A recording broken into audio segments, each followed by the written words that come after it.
with what Michael Joseph was talking about just now is Revelations 9, 12 and 13, 13 to 14, talking about the sixth angel sounded. He heard a voice from the four horns and talking about loose the four angels which are bound under the great river Euphrates.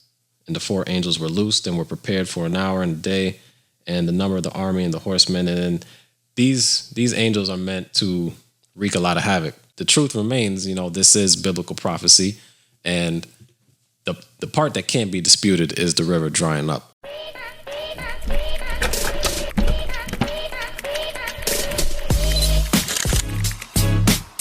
You are now listening to the HYP Podcast, a platform dedicated to discussing millennial culture and experience through a Christian lens, redefining who we are with cultural excellence and as children of the Most High, cultivating thought-provoking discussion and spreading the word of God with love. Hold your point. Good morning, good afternoon, good evening. Peace to the planet. This is the Hold Your Point Podcast. We are the Hold Your Point Podcast crew. And on our platform, we talk about Christian experience through a millennial lens, giving you culture and all the good stuff that come with it. And my name is Fortunato. We got the usual suspects in the house. We got DTH in front of me, Mr. Levi Strauss, Michael Joseph, Mike Brown, and we got DJ. What's going on, fellas? Yo, another episode, another day. Let's do it. Another day, another dollar. Good to see y'all again, man. Hey, boy, it's been a trying week, boy. You already know how that go.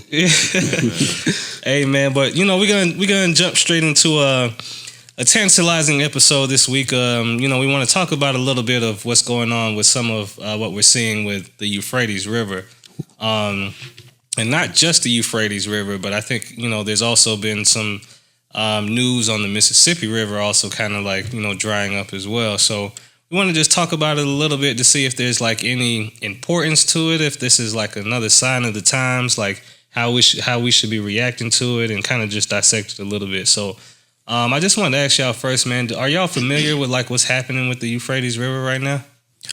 Only very recently have I heard a little bit more about it. I think it was you who kind of mentioned it to me. So from there, I looked into it a little bit more, but yeah, from what I see, there's a lot of stuff on YouTube showing like a before and an after of like, I guess maybe 2020 and 2021 or 2022, just the change that's going on there. So I haven't been too privy to it, but it's definitely something I'm interested in now. So like, I'm excited we're talking about it because I think it's very interesting.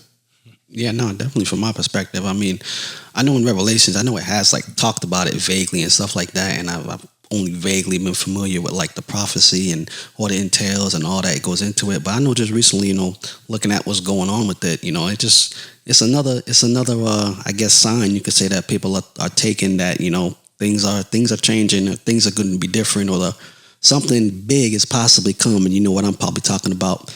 But I mean, just from that perspective, I mean, there's been rivers drying up all over the place, but I mean, that one in particular is mentioned in the Bible in Revelations, I think 20 or something like that, 16 I believe. Mm-hmm. So just from that perspective, it's just another thing that's coming. But we could talk about prophecies and all, because a lot of times prophecies is just symbolisms. It's just something that it talks about something physical, but it actually means something maybe more psychological or deeper, exactly. But that's my take on it. Yeah, man. I mean, I think we should educate people on what it is briefly. I know people can always look it up, but from our perspective, what do you guys think about like what it actually is? Because we know it's in the Revelation, but what's the purpose behind it briefly? Yeah. And I mean, I think it's just interesting, even before we kind of dive into like the scriptural connotation, but just the fact that, this massive river, because Euphrates is a large body of water, mm-hmm. and, with just scientifically, I guess you can point to, with just climate changes and everything that's happening that's causing this river to dry, as well as like, the Mississippi and stuff. So I think even that in itself, of course, there'll be kind of like issues with the, vegetation or kind of like crops that grow from the mm-hmm. river. But that in itself is just like, man, like, how do we get to this point? Because even with the hurricane that passed, what was it, Ian? And there was videos of people saying all the water from the Gulf of Mexico got sucked up with Hurricane Ian. Yeah. And you can see it like for miles, like it was just marsh. Really? And then people was walking on there. Yeah, and then Seriously? Yeah. Oh yeah. Oh wow. And then it slowly came back in, but yeah, it's just, different phenomena that we're seeing now that we haven't seen too much before. So Facts. Nah, yeah, that's the thing about it. When you kind of break it down for real, when you're talking about waters drying up, you're literally talking about our livelihood as humans, right? Because if we have no water, we're not going to life. Yeah, there's no life. Just a pod we had months ago when we was talking about Mars, it was just like, it's not possible because there's no water source there, right? So yeah, it's very interesting. I think Levi may have touched on it, that there's other bodies of water that is also drying up. So, that's something that we should definitely keep our eye on, right? And it's most likely there's a reason why there in the Bible is addressing this body of water, right? It's fascinating when you think about water and the importance of water, but I'll stop there. Yeah, man. What's scary to me about it is them caves and the angels and that part. The waters dry up all the time. And I think it's what they build a dam that's also affecting it over in Iraq or something like that. But it's what they found after the water's drowned up and what they're discovering. So there's caves down there, and it goes back. Somebody's got to help me out with this, but it's the 4 fallen angels were supposed to be kept captive there or something like that in a sense. Right. So what's going on right now with Russia and Ukraine, people can theorize and put it together, but they're talking about the prince from the east, the kings of the east, coming from. So Russia's from the east side, you know what I'm saying? And you see what's going on in Ukraine. It's just correlating too much. You know what I'm saying? Yeah, you bring up a good point, like especially that part where it talks about it's going to prepare the way for kings of the east or something like that.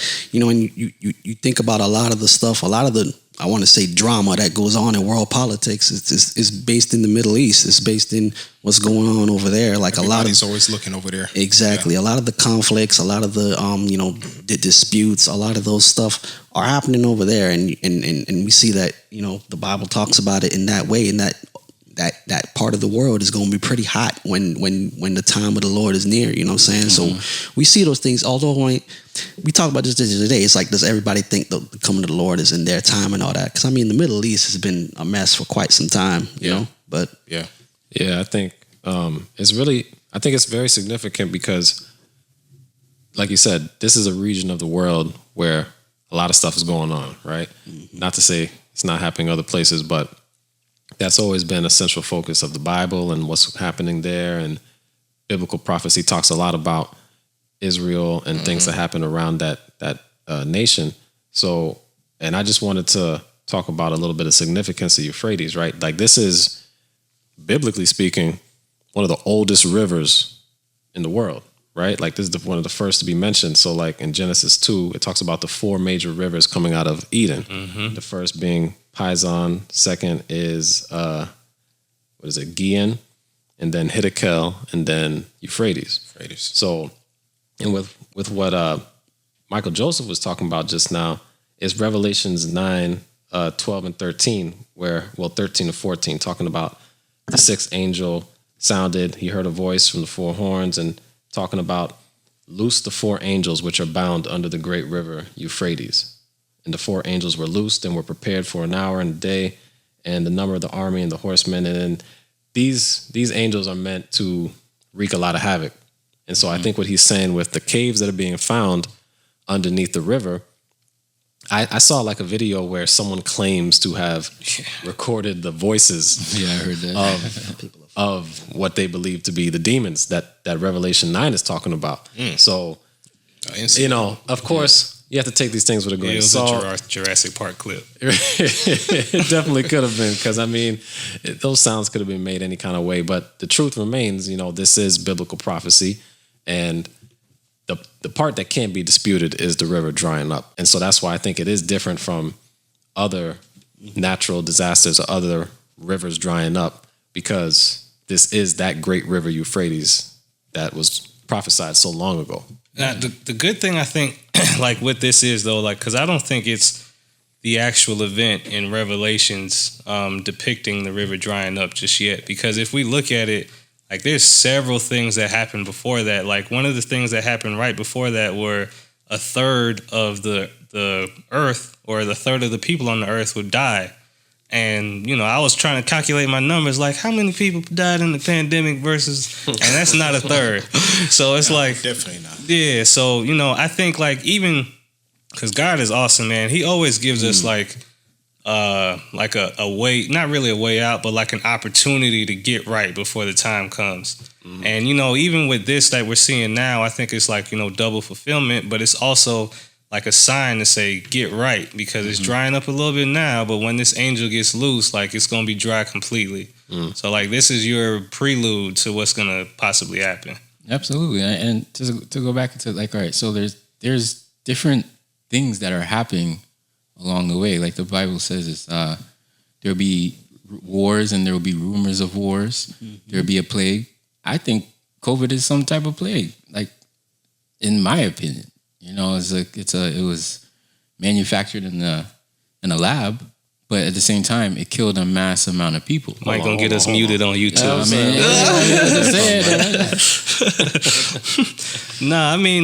But yeah. So I mean, there's a lot of different pieces with it too, though. But I was thinking like, why do y'all think people get caught up like in scientific justification when we start seeing like these signs happening? Because I mean, like yeah, the river's drying up, but then, like I said, people are like, oh, it's just because of global warming, and we're not doing our part, and so these things are gonna happen, but there's no sign of things coming. That's very true. I actually happened to be watching this documentary the other day. It's on Disney Plus, but it's like something Mysteries of the Bible or something like along those lines. And there's the guy, he's journeying to a couple different places to investigate historical, biblical happenings, right?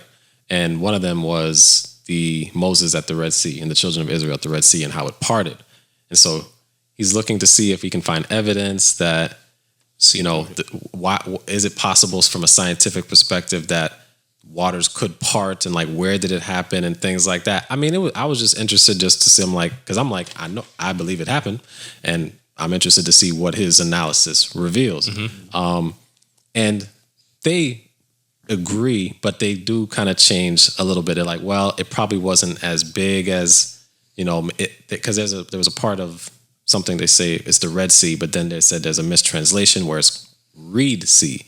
And there's another area close by that's called, there's a lot of reeds in it, and the water's not anywhere near as deep as the sea. It's not a puddle, but you know what I'm saying? Yeah. So they try to make allowances like, well, this is probably what they meant. They didn't know what they were really seeing from a scientific perspective. So it's interesting you say that, because I think people want to make sense of the world and things that people describe. So from that perspective, I understand it, but I don't think people allow for miracles. And that's something that we know, I believe is real. I believe there's some things that occur that defy logic, defy explanation. And that's not to say science is wrong or, because I definitely don't agree with Christian folks who have that view, because I think it gives the wrong impression to those. Because I'm saying, if you're going to tell someone science is not real, you're not going to have any kind of leeway with getting them to understand you, because God created science. That's how I see it. You know what I'm saying? So I think it's people trying to understand the world and make sense of it. But a lot of times it works to try to disprove what happened in the Bible. And I don't like that. That's like saying Scientology. Think Scientology versus to your beliefs. Yeah. So it's like you're looking at like, okay, the Big Bang Theory on how we came here. That some people believe in that. You know, they're always going to be why this happened, but there's never the source of it, which is God. Yeah, I'm going to say, pretty much piggybacking on what DTA said, science, it has its place, for sure. Definitely science has its place, but there's things like you just can't explain, that science can't explain, right? And that's where, in my opinion, you should lean on the Bible, right? In my opinion, again, which may not be the opinion of my brothers here, I think there's still sometimes things in the Bible or things that's not in the Bible that we can't explain, you know, in my opinion, again. So that's why I think people on earth just trying to find a way to make sense of it, because here's the thing. Unfortunately, a lot of people don't believe in the Bible. A lot of people don't believe in God.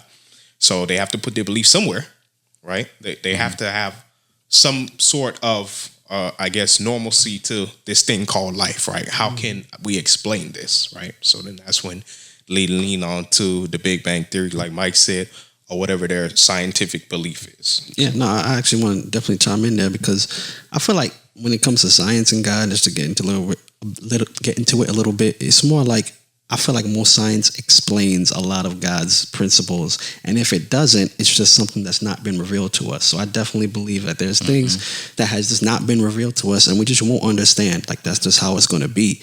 But there's definitely a lot of scientific things that do explain that God is real, that explain the ark was real, that explain a lot of things that happened in the Bible are actual facts. And so, like the Euphrates River, that's one thing that it's a future thing we're thinking of here, but it's definitely something that is to look for. And I think it's really interesting to note, like, even in that same chapter, like, it even talks about, like, blessed is he who watches and keeps his garments, lest he walk naked and they shall see his shame. So, like, and that goes back to watching as when Jesus comes as a thief in the night. You know what I'm saying? We have to watch for these signs, and we have to be able to differentiate what's going on between just what scientists are telling us versus what we actually believe. And sometimes those things align, and sometimes they don't. But that's just when you have to use the Spirit of God to use discernment. True. And I think, like, it's fascinating sometimes how, like, the scriptures kind of just, you know, tie into each other, because it just says how, like, you know, when the leaves on the fig tree change, then that's how you know the seasons are changing. And, you know, we should be watching for signs happening to know when the Lord's coming is. But trying to follow it through Revelation doesn't give you a clear trajectory as to where we are right now, because a lot of the prophecy in Revelation is like double fulfillment. And, you know, it's to give you a sign and an inclination, but it's not to give you a timeline and say, okay, we're here right now and we have X, Y, and Z left to go. Also with that too, with prophecy, there's also a way that prophecy is written and it's supposed to be read. Like, there's a lot of times when you see a number in a certain prophecy, it means something else. Like, a lot of times when God says, I think one day shall be unto like 1,000 years. That's prophecy language. A lot of times when he's talking in prophecies, you have to break down a lot of those time periods. Like, the numbers. The numbers, exactly. Like, you just mentioned something. I think something about they'll be there for an hour or something like that. You break that down into prophecy time, it goes into like a number of years that you have to really look into when you're talking about prophecy. So God's language and man's language is not the same. It's going to be different when he's talking. Why do y'all think it's like that, though? Why do you think? Because of interpretation. We all interpret things differently. But I'm saying, don't you think, like, why would God not just omniscient make it a little more clear? Omniscient, you know? man. Why do you think it is that way? I mean, it's been like that since Jesus was in the Bible. He won't answer. He won't, like, be straightforward and answering the question. He'll, That's like so you fast. said, answer a question with a question. So it's just like, I don't know. I guess really he wants you to dig deep, right? To really know him for real, to really know the truth for real. I guess that's really the only thing that I can think of. It's just like he wants you to actually think for yourself and not just look for the answer. Like, just for, hey, what's the answer? Give me the answer. Give me that. No. Look for the answer and you will find me there. That's whatever the the answer definition of free will. is where you'll find me. Yeah, because it's just like the cherubims, like, I don't know how much choice they have, but all night and all day the word says that, you know, they sing a song and give praise. But it's like Jesus kind of like, all right, there's two roads before you. You can either choose life or you can choose death. And, you know, if I were you, I would choose life because X, Y, and Z. But he's not saying like, okay, I'm telling you, you all have to choose life. Mm-hmm. So, and you know, with that, you know, I just think it's a good point because sometimes people feel that you only have an option if there's a favorable choice. You actually only have free will or a choice if you have a favorable option. Meaning, like, okay, if you do this thing, then like, well, with what we're talking about, right? Like, you can give your life to Christ and you'll be saved. If you don't, you know, you'll face God's judgment. And people will be like, well, that's not a choice. I have no choice. No, you do have a choice, right? Just because one of the options is unfavorable, right? That's not what you want to hear. That doesn't mean you have a choice, right? Just because it's unfavorable. So I just thought that's interesting. But yeah, man, the prophecy thing is really big, deep.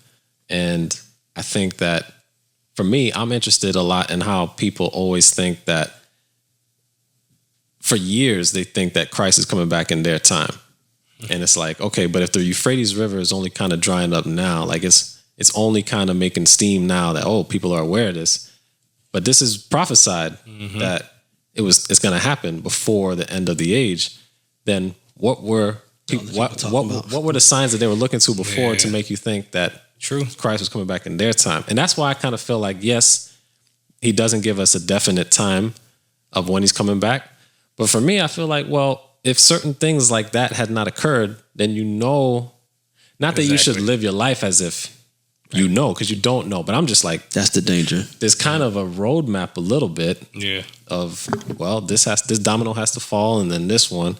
And then now you know it's coming up. So I always think it's interesting. Let me ask you, is that a reason why you think a lot of people are not so fearful? Is because they think they got time? Yeah, not only that they think they got time, but the interpretation that they're, because you know, like everybody. But you have no idea when you're gonna pass away. Like we can, you know, knock on wood, pass away, and I'm sure the days is gonna continue to go on. Mm-hmm. You know what I'm saying? So it's just because the world is not ending, God is not coming, don't mean you're gonna be here. That's a great point. You'll like this one. That's just like, you know, a trader just using you were hired for one season, sir.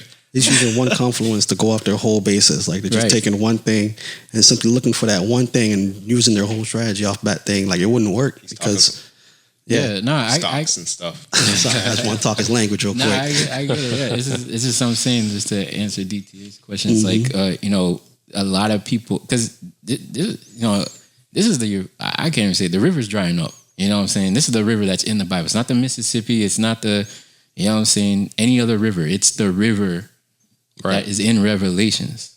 So everything is coming and aligning up at a certain time. But I'm sure there was other things that were prophesied in the past. Because I don't know. Don't quote me on this, because they said 9/11 was supposed to be something, you know, that was prophesied. And I think even like with the Israelites being, you know, displaced and then returning to their land, people who were 60s, 70s, when they started returning to the land after the whole Hitler thing, probably like, oh, it's coming back. The Israelis is coming back. They're reclaiming their land. It's going to be, you know what I'm saying, probably, and again, to DTH point, not accounting for the rest of Revelations as to what is happening, but looking at a portion of prophecy being fulfilled in their time and thinking like it's around the corner, which could be for us too. Like it's just a portion of it being fulfilled in our time and thinking like, well, it's around the corner. Because it makes me wonder if, because even Paul in his day was like, repent and be baptized because the kingdom of heaven is at hand. So, you know, he believed, and the Christians at the time believed Jesus was returning soon. But this is over 2,000 years ago now. So I'm like, okay, but was the Euphrates River dried up then? So I wonder if what's written in Revelation is more so, I don't know. Is it maybe certain things happen throughout history where that's a sign, but not necessarily all of them have to occur? And it's just like, you know, this is a marker, you know, like a checkpoint. Yeah, I agree. I was thinking about that too. Like if there's a possibility with some of these prophecies happening like simultaneously, because I mean, even though it's like, you know, in a form in the Bible where it's like one after the other, right? But it doesn't necessarily say that these things are happening one after the other. Like, you know, True. John was just showing different pieces, That's but a it good could be point. happening simultaneously. So Yeah, That's a we good have point, to yeah. remember that God's timing is not our timing. Yeah, and that too. Also, you got to remember, like when John, was seeing a lot of these prophecies, he could only interpret a lot of these things the way he understood and saw them. So, like, there's an example I think in Revelations also where he talks about like chariots moving fast like lightning. He's talking about cars. He's talking about cars and stuff like that. And he just didn't know how to explain it. I think that's in Ezekiel or something like that. It's in But- Ezekiel. I think it's Ezekiel. Maybe Ezekiel. There's a prophecy. It's Testament. Ezekiel or Daniel, whatever. Old Testament, yeah. Thank you. But- But yeah, he does talk about that. So like when you mention that, like you got to think about like they understood things as they saw it. They understood things as they saw it in those days. And that is why I think that the Bible is not direct, because it's interpretation. It's how you interpret it, and then it's delivered. Therefore, you as a person has to get close with God and allow Him to speak to you in how you interpret it. You know what I think is interesting is that people will think about, it's like, if you there's a passage in the Bible that says we know how to give good gifts to our children, right?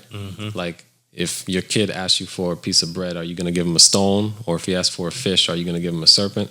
It's like you're not going to do that. So how much you know how to give good gifts to your child? So how much more will God know, right? What I'm bringing that back to this is that people may think that they can fool around with God sometimes. And it's like, okay, I'll give my life, like I have time, or, I'm going to go have my fun because I know certain things haven't transpired yet. So I'm going to do what I want, but I'll give my life to God in a year or something like that. I'll change after I've had my fun. And I'm like, I can see the hypocrisy in that, right? Mm-hmm. You don't think God knows what you're doing? Like, how you think you can really get over on God like that? If someone like me, who is finite and human and much less understanding, can see through you acting that way, trying to get, like, you think God don't even know you was about to do that before you even thought of it? You know what I mean? Right. So I just wonder why that happens sometimes. That's why I always be, thank God he's not like man, because if he was anything like me, a lot of people wouldn't be waking up every morning. But God is love in itself. I don't. Yeah, but I mean, even in that though, I think like it's just a testament that God always gives us like a warning before destruction. Mm-hmm. Like he always, because even like in the days of Noah, everybody was, carrying on, getting married, doing this and that. And like, Noah like tried to let people know. And I'm sure he wasn't building the ark in secret. I'm not sure where he could have hid the ark. You know what I'm saying? But lo and behold, at the end of it, it's only him, his 3 sons, wives, and his wife that made it in. Absolutely. To your point, God always gives a warning before he's destroyed anything. And then you look at Sodom and Gomorrah and all that interesting stuff. I remember there was a passage where I can't remember the exact city that God was intending to destroy, but it was in Abraham's time. I think it was Sodom and Gomorrah, and Abraham was bargaining with God, literally. Yeah. Like, like if you can save 90 people, if you can save it, got all the way down to if you can find 10 righteous men, like spare this city. Like, so God is always giving you a chance, like to do something before he puts his wrath. Like he's always setting a warning. He's always giving a sign. He's always telling you before. So it's up to you if you want to hear it or not. Just to that point too, like the whole, like how we experience time moving so fast now is because of us. Like God is creating the time to move faster for the sake of the elect. And if there wasn't any elect, or if he didn't care about the sake of the elect, then, time would be what it is. But because he's kind of prioritized us for that end piece, the days are moving faster. So it's like, true. Even the Euphrates River thing, again, it's a warning for people to wake up and realize, because when it dries up for real, that by that time it'll be too late. At least a third of the people would have died when the river actually fully dries up. So exactly. Yeah. Add on to what Levi said a little while ago. Like God is giving us chances, right? Like 2 Peter 3:9. He's not slack concerning his promise, right? But he's patient. He's willing. He wants everyone to come to repentance. Mm-hmm. So, and it goes against what I think a lot of people's view of God is, that he's, yes, vengeance belongs to him and these things are true. But, sometimes people will say, well, if God loved people, why does this happen? Why did these bad things happen to good people or whatever? And like, if only people would take the time to understand his ways, read about him, learn about him, and see how patient he is with us. Because you know what it is? I think people don't really grasp the full extent of their sin and how detestable it is to him. You know, like there's a verse of scripture that says our righteousness, our righteousness. Think about righteousness. Your good stuff is like a filthy rag to him. It's garbage. You know what I mean? So we're not going to talk about what filthy rags were back then, but it's not good. And exactly, it's even worse than just those two words, filthy rags. Like what it actually meant, it was a lot don't more. worry about it. So, it just amazes me that people can be so brazen with their disrespect and honoring of God. But, I think that it's more reason for those of us who do follow him to be that light and continue to show the love of God. Because the thing is, some people we're here to show that to them. And so that's part of what we are commissioned to do. Mm-hmm. So it's important.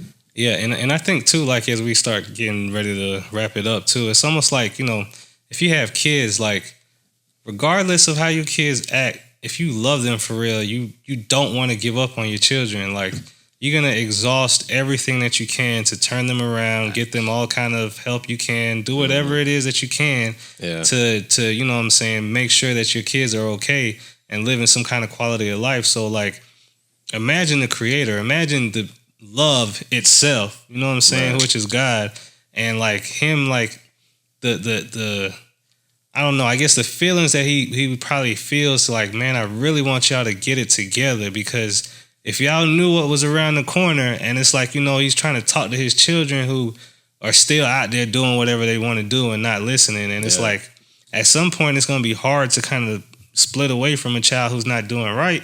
But if they keep bringing drama to your doorstep, keep bringing the police, keep bringing all kind of things, after a while, it's like, okay, I love you, but because of whatever, I have to now separate myself from you. And that's hard as a parent, let alone how God will probably view it with us. So the thing it's is a choice of free will.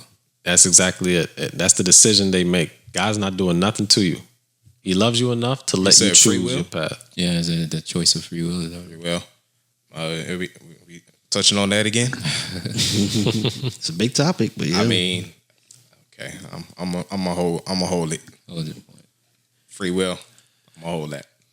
Yeah. But I just wanted to say something, not really a question, but more like a statement. Just like we kind of touched on the importance of water, but I just find it very interesting. The same water God used, for us to bless us, that He used to store some angels that can come, cause a destruction to the earth. I just find like so much mysteries in water. Like even they call it the Mariana Trench. You ever heard that? That's like one of the deepest parts of the ocean that's literally untapped, right? And they said, you know how us humans be. They went to try to dive down there, but for whatever reason, it is always something where the submarine that they use just can't handle the pressure of the water. Yeah. So literally, like the sub literally will start to crumble, right? Because there's just so much pressure, and it's freezing cold down there.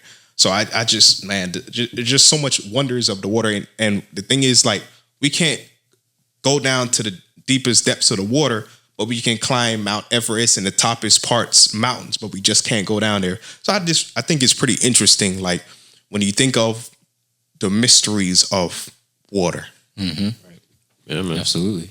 Yep. And I mean, as we say it again, it's starting to wrap up. Not only will the Euphrates River dry up as it's prophesied, but once that time comes, all the waters will start to recede when, God creates and reshapes the earth and, the New Jerusalem descends. So a lot of the real estate that we don't see right now, because it's, covered up by water, it's going to make the earth probably look a whole lot vastly different as far as, real estate and where you could be and live and stuff like that. So good point.